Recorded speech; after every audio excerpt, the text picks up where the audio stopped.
আমি আছি এখন চরমনাই ময়দানে ১ নম্বর মাঠের পূর্ব পাশে একটা পুষ্করিণী দেখছেন আমার পিছনে। এই পুষ্করিণীটা আসলে এখানে যারা গোসল করতে হয় প্রতি গোসল প্রতি 10 টাকা করে দিতে হয়। এই যে চারিপাশে গোসলের জন্য ভালো ব্যবস্থা করছে দেখছেন। তো আমরা আসলে জানবো যে নাকি এখানে টাকা নেয়, তার কাছ থেকে জানবো আসলে কেন 10 টাকা করে নিচ্ছে এবং সে কত টাকা দিয়ে এই পুষ্করিণীটা রাখছে। চলুন তার সাথে কথা বলি। আসসালামু আলাইকুম ভাই। ওয়ালাইকুম আসসালাম। ভাই আপনার বাড়ি কি জায়গায়? না, আমার বাড়ি যশোর মাগুরা। আচ্ছা, আপনি এখানে যে 10 টাকা করে নিচ্ছেন, কেন 10 টাকা করে নিচ্ছেন এবং পুকুরটা আপনি কত টাকা দিয়ে রাখছেন?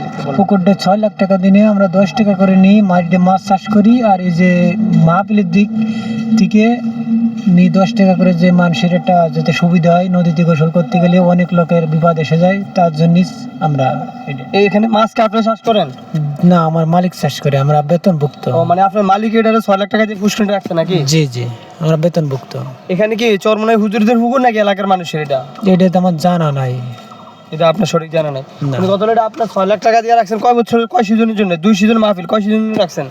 এখন মনে হয় না সারা বছর রাখা মানে। ও মানে 1 বছরের জন্য এই পুষ্করিণীটা 6 লক্ষ টাকা দিয়ে রাখা হয়েছে। তো এই জন্য প্রতি গোসল প্রতি 10 টাকা করে। তাই এই বছর